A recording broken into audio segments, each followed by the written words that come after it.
Hi there. My name's Carolyn, and for 15 years, I mopped the floors at a company my sister claimed to build.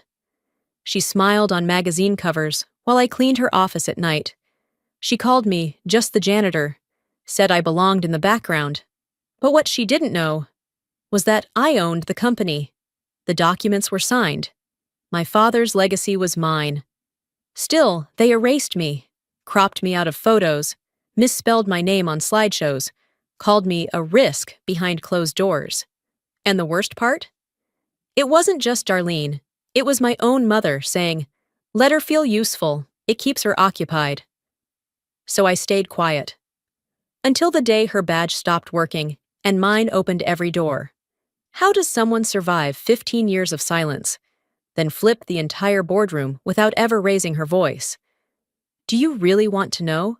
I arrived just in time to see the second wine bottle opened. The room smelled like garlic bread and ambition. Everyone talking louder than they needed to. The lights in the banquet hall were too warm, casting a golden hue that made everyone look happier than they really were. I stood at the edge of the carpet, still in my plain gray slacks and navy blouse. My hair was pulled back into the same bun I wore every day. Nobody turned their head, not even my mother.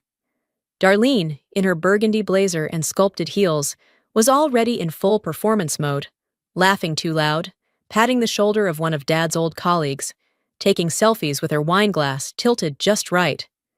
I heard her say, "Well, this is what 20 years of brand management looks like." Her voice echoed. My mother glanced in my direction, but didn't smile, didn't nod, just turned back to the circle she was seated in. Someone muttered, "Oh, you're here," before shifting their chair to face a story about Darlene's new podcast interview. I didn't say anything. I found a seat at the far end, near the staff entrance. The linen on the table hadn't even been pressed. A butter knife rested uneven on a chipped plate. I smoothed the napkin and folded it onto my lap. My hands smelled faintly of bleach. I'd come straight from work. Dinner began. Plates were passed down, dishes filled with chicken marsala and overcooked vegetables.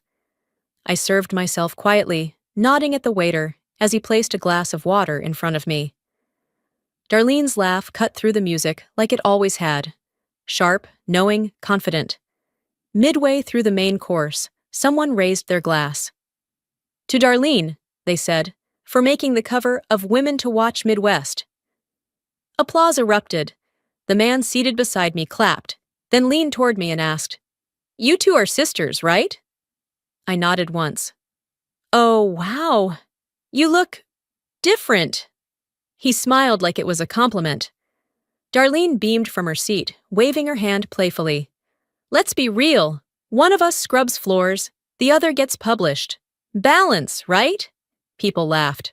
Real, full-throated laughter. Someone nearby even whistled. The camera panned across the room. Some intern with a tripod capturing candids for the company blog. The lens swept past me. I didn't smile. I didn't move.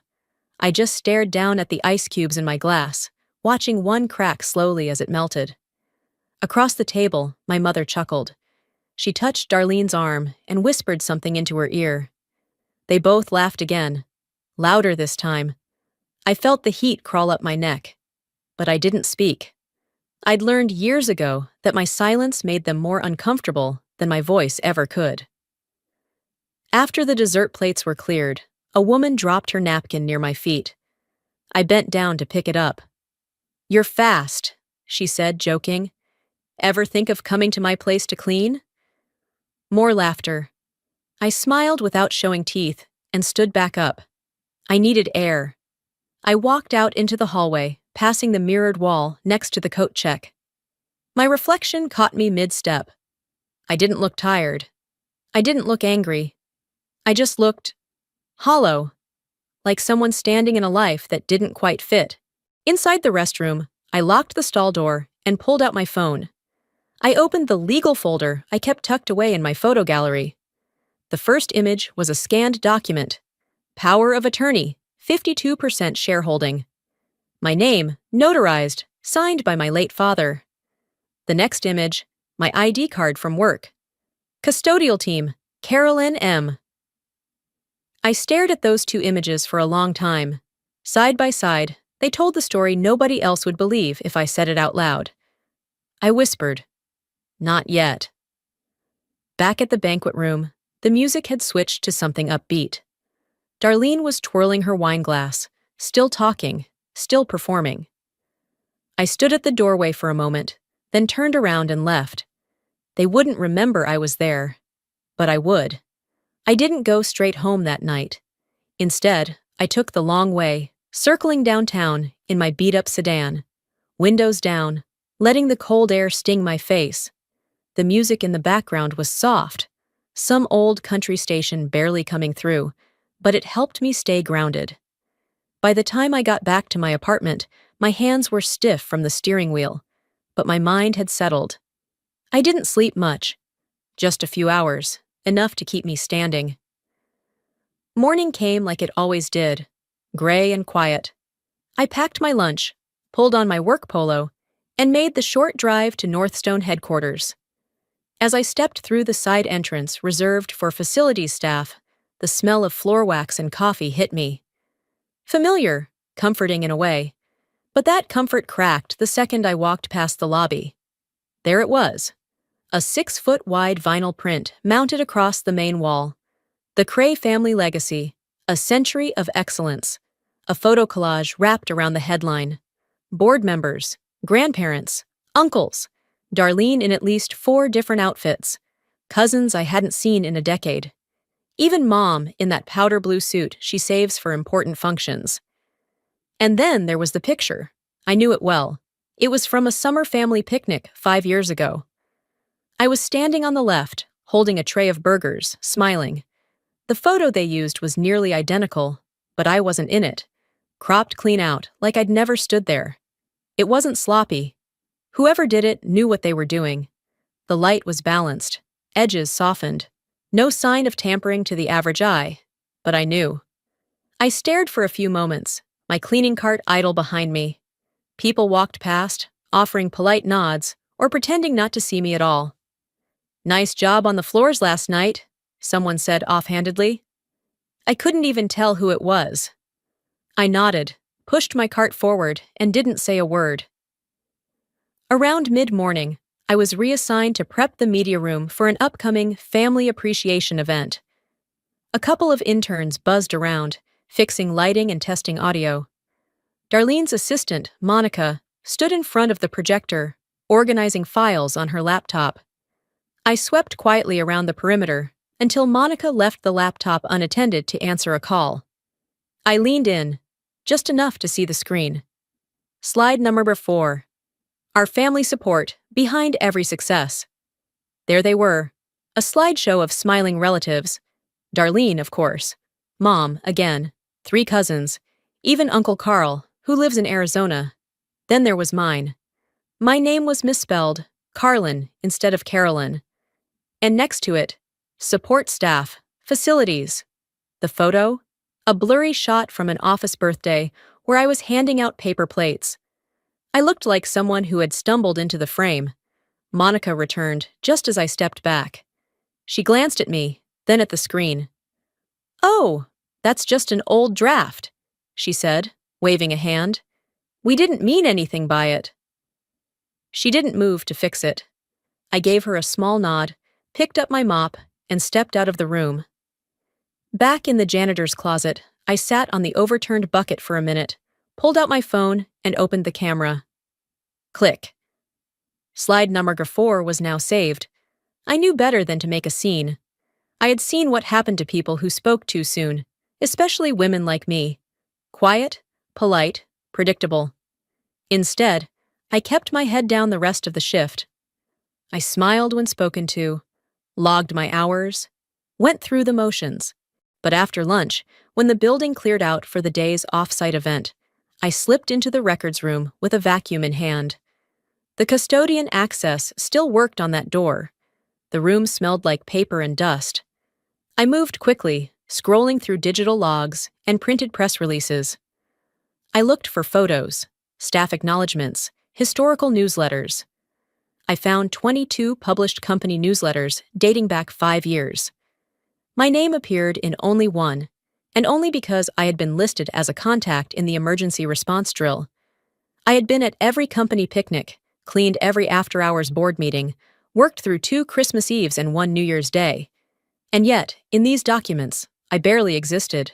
One photo caught my eye, the team photo from the year Darlene won her first PR award. I remembered standing beside Miguel, smiling. He had his arm around my shoulder. But in the final version on file, I wasn't there. Miguel was. The background was identical, but the space I had occupied was filled with a tree. A literal tree. I copied the files onto a USB drive I kept in my sock. On my way out, I wiped the keyboard, erased my access trail, and shut off the lights. Back at my locker, I pulled out a folded notebook labeled Archive Notes. I wrote down the day, time, file name, and folder path. Then I labeled the entry, Image replaced, Photo, Team Award 2018. I didn't feel numb, not anymore. I felt alert. Later that night, after I locked up the janitor's closet and returned home, I couldn't bring myself to turn on the TV. The apartment was silent, except for the gentle hum of the fridge and the occasional creak from the radiator. I made tea, sat on the edge of the bed, still in my work pants, and opened my laptop. I scrolled through old messages, ones I hadn't read in years. Most were one-liners, quick, dismissive replies, a digital trail of things never followed up on. I found the text thread with Darlene from 2 years ago, when I'd asked if she could help me update my profile on the company intranet. Her response had been short. I'm busy. No one cares about janitor bios. No follow-up, no emoji, just silence. I highlighted her message in red and added a small tag next to it. Visibility request denied. I wasn't collecting these things for pity. I was tracking a pattern, not just in Darlene, but in the way the whole system around her operated. Some people got platforms, others got cut out. By the weekend, I thought I had gotten used to the feeling. The ache that settles when you've been overlooked too many times to count. But it hit me all over again at Sunday lunch. The invitation had come through a group text. Darlene had insisted on a family meal to celebrate our shared legacy. I knew better than to expect sincerity. Still, I showed up, wearing a sweater that I hoped didn't smell like bleach and slacks, without too many visible creases. Mom's house looked the same. Modest, neat, front porch, potted with begonias she replaced every few months. Inside, the air smelled like pot roast and starch. Darlene was already there, of course, standing by the fireplace with her personal photographer. A man in a slim-cut shirt, snapping away as she posed next to framed family photos she'd probably curated just for the shoot. "Oh, Carolyn," she said when she saw me, as if I were unexpected. "Do me a favor and hold the baby? Rachel needs a hand with her curls, and we're almost done." Before I could say anything, someone passed me my cousin's infant, and I found myself standing in the corner, cradling a child while everyone else huddled in front of the camera, arms around each other. I wasn't in a single shot. During the meal, I sat at the far end of the table, right between a bowl of peas and the stack of napkins. Conversation swirled around Darlene's latest feature in some women's entrepreneur magazine. Someone brought up her recent panel talk in Chicago. She batted her lashes and brushed it off, but not really. At one point, she turned to Mom and said, "I told the editor our strength came from how we were raised, that we were taught to lead by example." Mom smiled and said, "That's right, you always had the spark." Then, as if on cue, she turned to me and added, "And you've always been quiet, which is your gift. Not everyone needs to be loud to matter. Let Darlene speak, she was born for it." I set my fork down slowly, not slamming it, but enough to hear the metal touch porcelain. I looked at her, really looked, not just at her face, but at the way she tilted her chin toward Darlene, proud, leaning in. And I realized that this wasn't just about Darlene stealing the spotlight. It was about the way everyone else kept handing it to her without question. The next hour passed with me passing dishes, refilling water glasses, and helping clear plates. I didn't say much, Nobody seemed to notice. After dessert, I offered to do the dishes. It wasn't habit. It was survival. I needed something to keep my hands moving. In the kitchen, with my arms deep in soapy water, I could hear them in the next room. Mom and Darlene. Voices lowered, but not enough. "She seems content enough," Mom said. "Let her feel useful. It keeps her occupied." I gripped a glass a little tighter than necessary, then eased off before it cracked. "She's never wanted more," Darlene replied. "Some people are just meant to stay in the background." I rinsed the plate I was holding and placed it carefully into the drying rack. Then I washed another. Then another. My breath came in evenly. Too evenly. When I finished, I wiped my hands, hung the towel back where it belonged, and walked out without a word. Nobody noticed I'd left the room. That night, back in my apartment, I pulled out my notebook. Under the previous entries, I wrote a new line. Verbal minimization. 2 witnesses. Internal narrative framed by others. Reinforced perception. Background role, Siu, comfort zone. I looked at those words for a long moment. Then I flipped the page and wrote something else. Something simple. They don't ask why I stay quiet. Because they need me to be.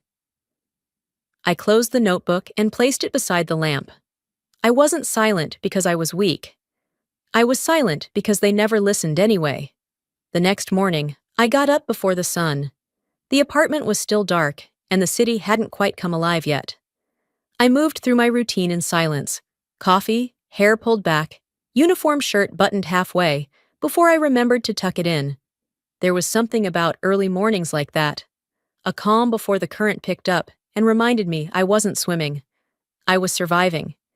The air outside had a bite to it, even in spring. By the time I pulled into the North Stone lot, there were already 2 catering vans and a pop-up tent being erected out front. Another one of Darlene's brand days, from the looks of it. Probably something with local press, fake smiles, and quotes about legacy and community values. I clocked in through the staff entrance, swiped my ID badge, and started prepping the mop cart. But as I wheeled it toward the lobby, the security guard stepped into my path. "Sorry," he said, one hand up. "They're filming in the front hall today, closed to non-essential personnel until noon." I held up my ID. "Custodial," I said. "I know," he replied, lowering his voice. "It's not me, it's her team. They submitted a restricted list. You're not on it." Over his shoulder, I could see them. Darlene, in a cream suit this time, standing under the North Stone logo, shoulder to shoulder with board members, smiling like it didn't take effort. She laughed, tilted her chin to the left, moved her hand to the right, every gesture intentional, camera ready. My mop bucket sat behind me, water still warm. I didn't move, not yet. "Look," the guard added, awkward now. "If you want, I can page someone from ops." "No need," I said. I stepped back, wheeled the cart in the opposite direction, and didn't look at her again. Not in that moment. By noon, I had cleaned 3 levels of break rooms and replaced 10 soap dispensers. I was restocking the paper towels in the basement lounge when the door creaked open. It was Miguel's daughter, Jada. She came every so often when her school was out, quiet, sharp-eyed, with a sketchbook always tucked under her arm. "Hey, Miss Carolyn," she said, plopping down near the vending machine. I smiled. "Hey, Peanut. Your dad upstairs?" She nodded. "He's doing the boardroom. He said to wait here and not touch anything sharp." I chuckled and handed her a juice box from the fridge.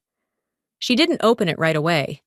Instead, she tilted her head toward me and said, "Can I ask you something?" "Of course." "Why do the men in suits always stop talking when you walk by? And why do they all call you ma'am if your badge says custodian?" I blinked. Kids don't play the politics adults do.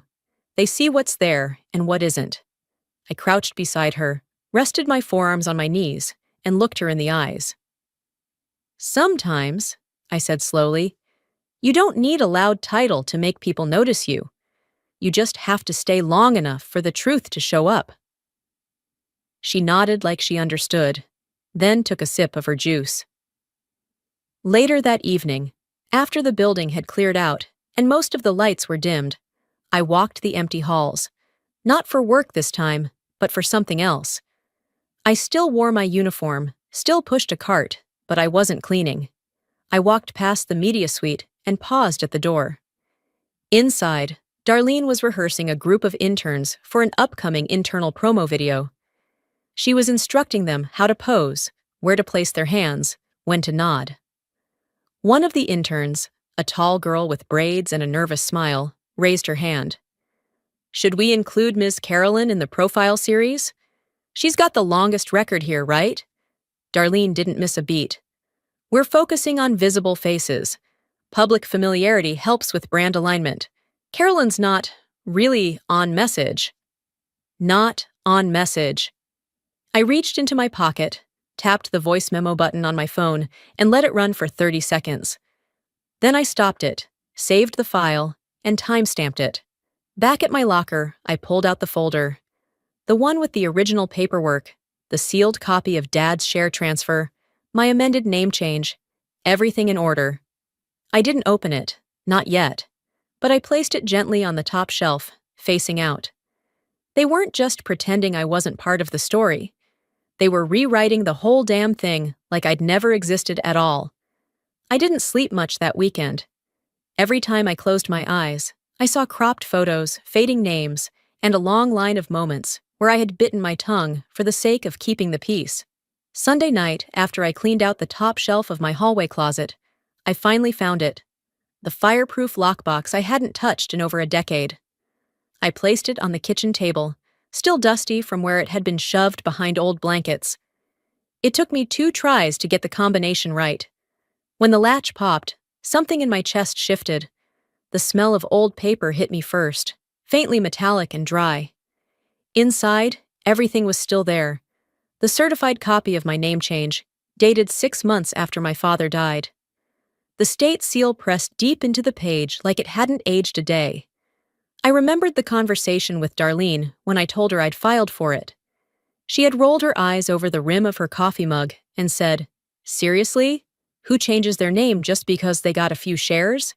I'd just stood there, holding the envelope. I didn't reply. Not then. Nobody had asked about it again, not even Mom. I hadn't changed it for show. I did it because the shares were transferred in my full legal name, Carolyn Elise Marceau.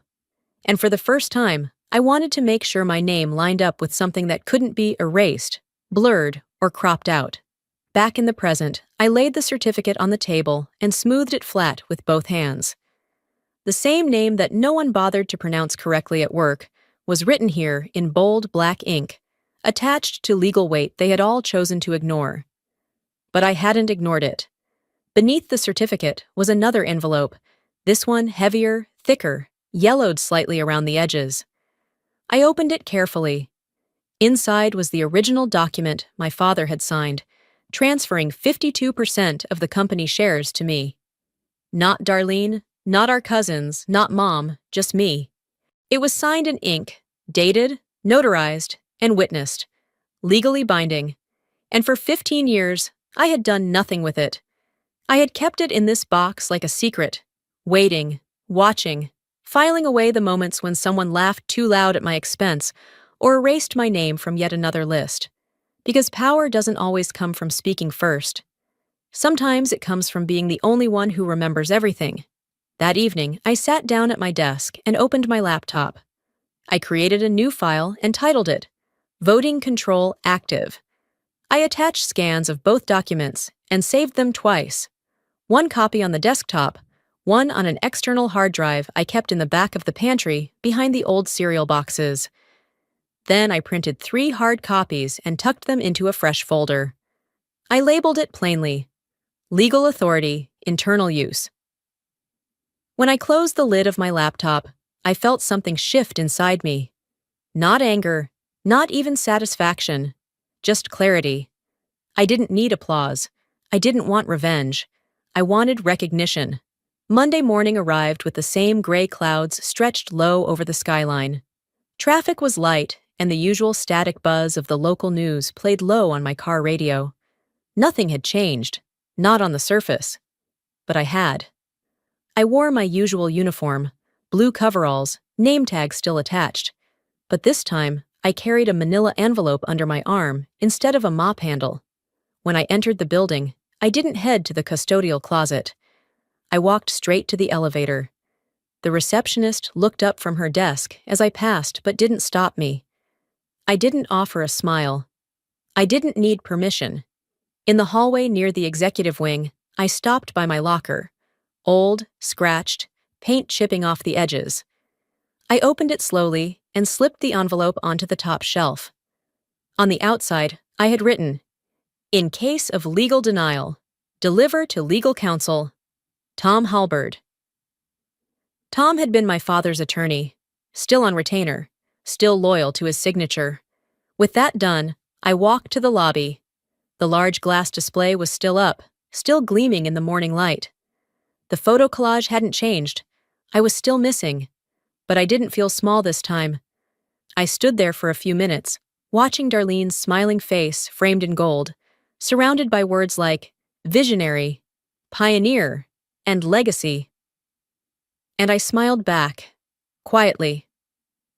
It wouldn't be there much longer. I didn't head home after my shift. I stayed behind. It wasn't unusual. Cleaners often worked odd hours. The night crew sometimes needed coverage, and nobody questioned me if I stayed late with a mop in hand. But this time, I wasn't there for scuff marks or spilled coffee. Around 7:45 p.m., after the last group of middle managers had cleared out, I made my way to the basement level. The server access room was located just past the old copy center, down a hallway no one ever seemed to bother locking. The keypad beeped once, then opened. I'd used this route before, plenty of times. Nobody had ever stopped me. Why would they? Inside, the temperature dropped 10 degrees, cool air buzzing from the vents to keep the servers running efficiently. My ID badge granted me enough access to clean the network room, but I didn't bring a mop tonight. I brought a USB stick and a reason. I approached the terminal in the far corner, the one not logged out properly. Most people assumed no one down here had the know-how to do more than vacuum. They were wrong. I typed in a user search, darlene.knorthstonegroup.com. Thousands of emails. I narrowed the filter, internal PR threads, HR coordination, outgoing reports to the board. Then I set the date range. I wasn't looking for broad strokes. I wanted the last 12 months, the cover-up phase, the peak of her campaign. A folder titled Legacy Content, Final Edits, caught my eye. Inside were notes marked, Remove staff names from image credits, adjust quote attribution, CM to DK, and one labeled simply, Quiet Ones Don't Sell. That one stung more than I expected. I downloaded everything, flagged the auto-delete scripts still active on 3 folders. She'd tried to erase the audit trails, but the logs were recoverable. People forget that even deleted data leaves fingerprints. It took 15 minutes. I encrypted the file, backed it up to a second drive, and shut the terminal down. When I left, I flicked the lights off like nothing had happened. The next morning, I arrived early, before the front office buzz began, before Darlene's voice took over the floor. I sat in the break room, logged into the employee portal, and went to the legacy team page. My name was gone. Not just hidden, removed. I clicked View Cached Page in the browser. An earlier version popped up, just 5 days old. My name, still listed under Operational Founders, sat right there. Carol Marceau, Facilities Oversight. I took a screenshot, then another. I checked my HR profile. It now said, Custodial External Support, not eligible for equity incentives. That last part stopped me cold. Equity incentive status doesn't apply to me. I didn't earn my shares through employment. I inherited them. Darlene knew that, but someone had manually edited my designation anyway. Tampering. I pulled the folder from my locker, the one I'd prepped and labeled over the weekend, and opened it on the small table. Inside were the notarized documents, the share transfer, and the original legal copy of my name change. The data I had downloaded last night was already printed, organized, color-coded by timestamp. Then I compiled one new cover sheet. Subject: Tampering, Fraud, Obstruction of Founding Rights. Under that, I included a one-line summary. As the majority shareholder, I am submitting formal notice of review. I slipped everything into a fresh envelope, labeled it Board Copy, Confidential. At 10:17 a.m., I left the break room and walked up to the executive floor. The hallway was quiet. Most of the board members were at a quarterly breakfast meeting off-site. Only the assistant board secretary was in her office, sorting through minutes and receipts. She looked up as I entered. "Can I help you?" "This is time-sensitive," I said, setting the envelope on the edge of her desk. She glanced at the label. Her face shifted, surprised, then unreadable. "I'll make sure the board gets it." "Thank you," I replied, and left without saying another word. I didn't need a scene. I didn't need applause. What I needed was already in motion. Later that afternoon, I walked past the front lobby again. The display was still up, unchanged. My photo still missing. Darlene's quote still at the center. "We are built on boldness." I looked at the reflection of my face in the glass. Not faded, not soft, just present. They thought if they deleted me from the files, the folders, the wall, maybe I'd vanish. They were wrong. Some ghosts don't stay buried. After I left the secretary's office that morning, I didn't return to the break room. I didn't go back to the service elevator either. I walked out the side door, got into my car, and drove 2 blocks away to a quiet parking lot behind a coffee shop. From there, I opened my tablet, logged into the internal company stream, and waited. That day was the company's Women Who Lead event, an internal live stream meant to showcase female leadership at Northstone. They called it empowerment. I called it branding. Darlene was the final speaker. She always was. The closing act, the polished voice, the face they chose when they wanted to appear progressive but safe. She walked on stage in a navy blazer that matched the company colors, microphone clipped to her collar, smile easy. She sat down across from the PR manager and crossed her legs slowly, the way she always did when she wanted attention but pretended she didn't. They talked about legacy, about company values, about hard work and vision. Then came the last question. "Has your family been a source of inspiration in your career?" She paused, just for effect, then smiled. "Well," she said, letting the audience chuckle before she even delivered the punchline, "my sister's always been behind me. I mean that literally. She's one of the janitors." The crowd laughed, full, sharp, unfiltered. She didn't say my name. She didn't need to. I tapped the record button. The stream was being archived anyway, required for HR compliance. But I wasn't taking any chances. Her words were clear. On camera, public. When the camera cut back to the moderator, Darlene turned to the side, speaking off mic but still audible. "People like her are good for background shots, silent support." I hit stop, saved the file, filed it with the others. That afternoon, around 2 ways, I returned to my desk in the operations wing. As I was sorting through invoices, an auto-transcription email popped up in my inbox. Internal voicemail. The message was short, sent from Darlene's private extension. Her voice was clipped, irritated. "Just make sure she doesn't get in the door tomorrow. Tell security she's a compliance risk. And whatever she handed to the board, burn it." She hung up. The system had routed it to my desk by mistake. Or maybe not by mistake. I read the transcript twice before forwarding it to IT and legal. I didn't include commentary, just one line. "This reached me in error. Forwarding in case needed." No drama, no added emotion. Mic drop, clean and dry. The next morning, I woke early. Didn't feel nerves. Just calm. I arrived at Northstone just after 7:30. The parking lot was already half full. Banners had been placed outside the main entrance, announcing a new branding campaign. Northstone, built from within. A photographer was setting up near the lobby. Press badges hung around the necks of two local journalists. And there was Darlene, in a fitted red blazer, flanked by two members of her team. She looked confident, in control, until she reached the security gate.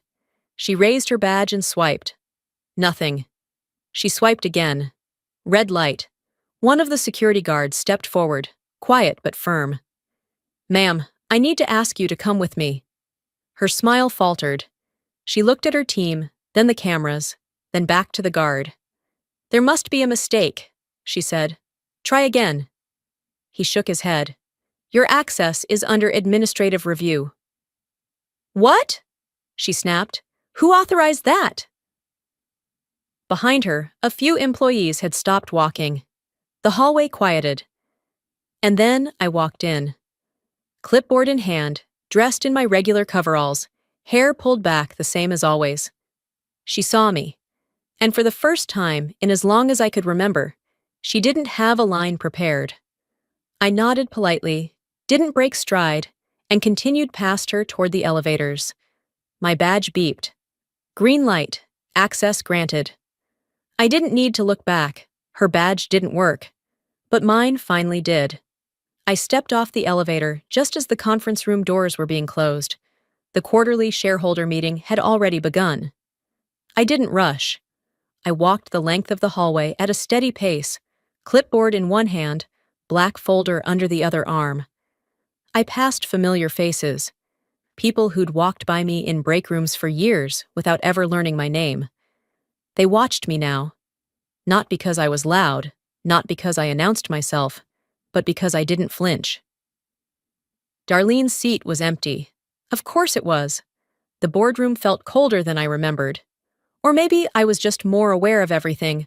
Who sat where, who looked up when I entered, who avoided eye contact. I didn't wear a power suit. I wore what I always did. Navy blue coveralls with my name stitched just above the chest pocket. Carolyn. Someone cleared their throat as I reached the head of the table. I set the black folder down, looked each of them in the eye. "Before we begin," I said, "I'd like to introduce myself." No one spoke. "I'm Carolyn Marceau," I continued, calm, even, "and I own 52% of Northstone Group." A hush settled over the room like a dropped curtain. I opened the folder, removed the documents, and began passing them out one by one. Not rushing, not pausing. Inside, a notarized share transfer from my father, screenshots of Darlene's internal edits, copies of deleted employee acknowledgements, a printed email chain with timestamps, HR actions, data logs, the voice recording from the stream. The voicemail transcript Darlene never knew reached me. The only sound was the shuffle of paper. One of the board members, Cynthia, I think, finally spoke. Is this all verified?" I nodded. "It's all signed, dated, and backed up. Legal counsel has a sealed copy." A man near the end of the table let out a breath, leaned back in his chair. Someone whispered, "Is this a joke?" I didn't answer. Instead, I reached into my pocket and pulled out a small flash drive. "This," I said, placing it gently in front of the assistant chair, "is footage of Darlene publicly mocking Northstone employees during a live stream. It also includes an off-camera segment where she outlines a strategy to suppress internal recognition in favor of self-promotion. It was submitted for HR compliance archival. I'm simply returning it to the appropriate audience." The assistant turned to a junior staffer. "Put it up." Moments later, the screen at the end of the room flickered to life. Darlene appeared, smiling in high definition. Her voice played clearly. The words were unmistakable. "She's just a janitor." Background support, not brand forward. And then the punchline. That awful, too-perfect smirk when she said, "Balance, right?" No one laughed now. The room didn't erupt. It shifted. Slowly. As if the collective weight of everything unspoken had landed on the table in front of them. One of the older members turned toward me. "Why didn't you speak up sooner?" I smiled faintly. "I did. You just didn't see me." Silence again. And then, softly, From the legal counsel seated along the back wall. Ms. Marceau's majority holding entitles her to call a vote at any time. Her authority is valid. I didn't raise my voice. I didn't pound my fist. I moved a motion forward. To reinstate all previously removed employee recognition entries, I said. To launch an internal ethics audit, and to restructure the leadership pipeline with new accountability guidelines. Nobody argued. No one called for clarification. The board passed the motion, unanimously. I didn't linger. I gathered the leftover copies into my folder and turned toward the exit. As I reached the hallway, I saw Miguel leaning against the wall just outside. He didn't say anything. He didn't have to. He just gave me a quiet nod. I nodded back. In my hand was a photo, the one Darlene had cropped me out of, years ago. I had restored it digitally, printed it, framed it myself. The original background, the full team, no missing faces. I walked back to the boardroom door, found an open spot on the hallway wall just to the right of the corporate plaque, and hung it there. Carefully, deliberately, no announcement, no caption, just presence. I didn't walk in to take revenge. I walked in so they'd stop pretending I was never there. The next morning, the air felt different. I stepped into my office and paused just inside the doorway. The brass nameplate had been updated. It didn't shout. It wasn't gilded in gold or mounted on marble, but it was there. Etched clean, clear. Carolyn Marceau, chairwoman and majority owner. I sat down at the desk, the same one that once belonged to my father. It still had a slight wobble on the left leg and a scratch on the surface where he used to drum his pen. I never had it fixed. There was something honest in leaving it as it was. My phone buzzed, then again, and again. Email notifications, mentions, press inquiries. Some were from people I hadn't heard from in years. Reporters, ex-colleagues, even a local podcast host who once said I was too internal-facing to be story-worthy. I didn't open a single one. Instead, I clicked on the inbox from Miguel. Just one message, no subject, no pleasantries, just an attachment. I downloaded the image, an old team photo from a decade ago. The one Darlene had once claimed was lost due to quality control. In it, we were all there. Janitorial, admin, maintenance, smiling, tired, real. I hit reply, typed one word. Frame. Then I stood, stretched my back, and walked the photo down to facilities. I handed it directly to Miguel and said, "Put it where everyone walks past, eye level." He nodded, took it from my hands gently, like something sacred. I didn't go back to my desk right away. Instead, I took the long route through the East Wing, the one lined with portraits of Northstone's founding members. Men in dark suits, all captured mid-gesture or mid-laugh, as if the camera had caught them in the act of being important.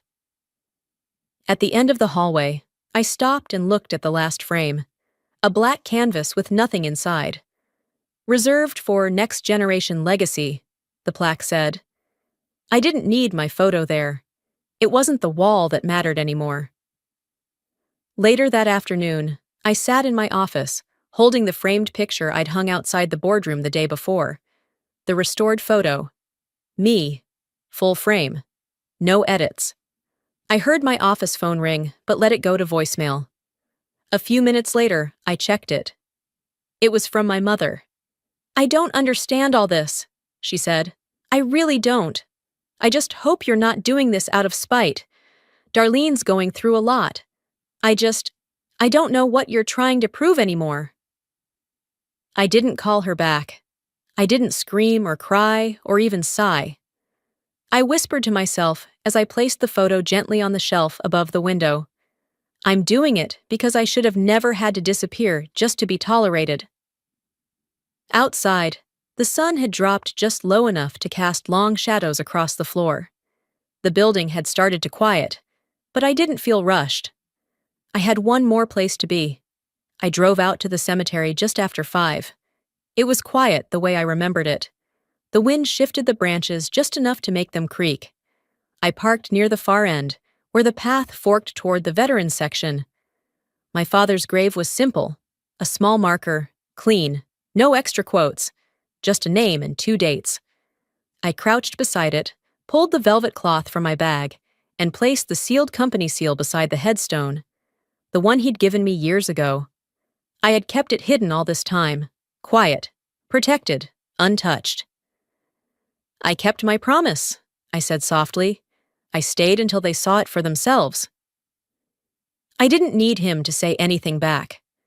I stayed for a few minutes longer, watching the light change, letting the silence hold space for what I never got to say while he was alive. Then, before leaving, I checked my phone one last time. One new message, from Jada. It read, "You're the first woman I've seen lead without yelling. I want to be like you." I read it 3 times. Each time, it hit a little deeper. I closed the message, turned off the phone, and slid it into my coat pocket. Then I walked back to my car. Slowly, coat pulled tight against the wind. The sky had turned a soft gray, the kind that didn't feel heavy, just honest. I wasn't rewritten into the story. I rewrote where the story begins.